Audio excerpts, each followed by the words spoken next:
सुबह घर की सब खिड़कियां खोल देना सुधा को बहुत अच्छा लगता था। खुली हवा, ताजगी और आदित्य देव की रश्मियों में वह अपने मन के खालीपन को भरने की कोशिश करती। हर दिन नई उम्मीदें लाता है। सुधा इस नैसर्गिक सत्य को जी रही थी, लेकिन माँ जी को यह काम पसंद आता। शक संदेह के चश्मे से बहू को देखने की उनकी आदत थी। बिना सोचे समझे वे कुछ भी कह डालती। किस यार को देखती है जो सुबह सुबह खिड़कियां खोल कर खड़ी हो जाती है। कहते हैं तीर तलवार शायद इतनी गहरी चोट न दे सके जितने शब्द घायल कर जाते हैं। यहाँ तो रोज का किस्सा था। औरत जो थी जिसकी नियति सबकी सुनने की होती है, इसलिए सुधा उनके कटु शब्दों को भुला देती। सच ही तो है, जब विकल्प न रहे तो सीमा पार जाकर भी समझौते करने पड़ते हैं। इस समझदारी ने ही उसे ऐसा तटस्थ बना दिया था जिसे सब पत्थर कह देते थे। कुछ असर नहीं, जो चाहे कहो, लेकिन यह किसे पता था कि उसका अंतर्मन आहत होकर कब टूट बिखर गया।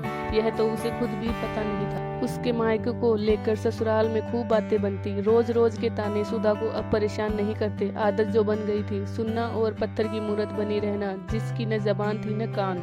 इस मूर्ति में भी दिल धड़कता था। यह एहसास शायद अब किसी को नहीं था। सास की पपतियां उसके दिल को छलनी करती, लेकिन फिर भी वह उसी मुस्कुराहट से जीती जैसे कुछ हुआ ही नहीं। कितनी अजीब बात है, बहू मुस्कुराए तो भैया का तमका पाती है, बोले या प्रतिकार करे तो संस्कारहीन। ससुराल में उसकी एक देवरानी भी थी, प्रिया, बड़े घर की बेटी, जिसके आगे सासू माँ की जबान भी तलवे से चिपकी रहती। जब प्रिया अपने मायके जाती तो सुधा को भी अपने घर की बहुत याद आती, पर जाए तो कैसे, किसके घर जाए। वह रिश्ते इतने खोखले हो चुके थे कि अब कोई एक फोन करके उसका हालचाल पूछने वाला भी नहीं था। आज जब प्रिया अपने मायके से वापस आई तो उसका मन भी तड़पने लगा। सासू माँ उसके लाए उपहारों, कपड़े, गहनों को देख फूली नहीं समा रही थी।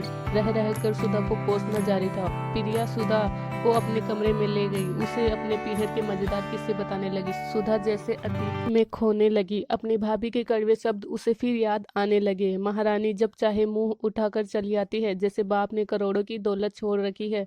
प्रिया जा चुकी थी। दोपहर का समय था, इसलिए उदास मन के साथ सुधा बिस्तर पर सुस्ताने लेट गई। अतीत की यादें, कटु स्मृतियां चलचित्र की तरह मन मस्तिष्क में साकार होने लगी। पापा दुनिया से विदा हुए तो पीहर का रास्ता हमेशा के लिए बंद हो गया। माँ बचपन में ही गुजर गई थी। पापा ने ही दोनों भाई बहनों को संभाला था। यह सच था कि उन्होंने कभी माँ की कमी महसूस नहीं होने दी थी। सुधा ने छोटे भाई को ऐसा ही ममता भरा प्यार दिया जैसे बच्चा अपनी माँ से उम्मीद करता है।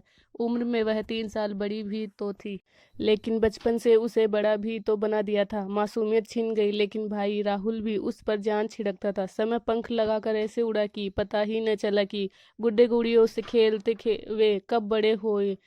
पापा जल्दी से अपनी जिम्मेदारी से मुक्त हो जाना चाहते थे। विवान का रिश्ता या इंजीनियर, सुंदर सौम्य स्वभाव, प्रतिष्ठित परिवार, बस पापा को और क्या चाहिए था। झट से रिश्ता पक्का कर दिया। सुधा खुद गर्ज नहीं थी। उसे अपनी शादी के अरमान खुशी तो दे रहे थे, लेकिन पापा और भाई का ख्याल उसे बेचैन करने लगा। वह विदा हुई तो फिर कौन संभालेगा घर को। नारी के बिना घर घर नहीं हो सकता।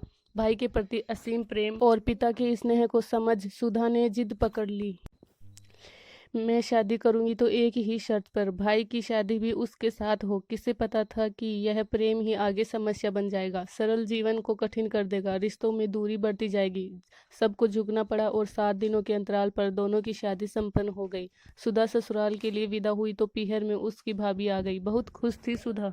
इस कहानी का अगला पार्ट देखने के लिए चैनल को सब्सक्राइब करना ना भूले, लाइक करें, शेयर करें। Thank you.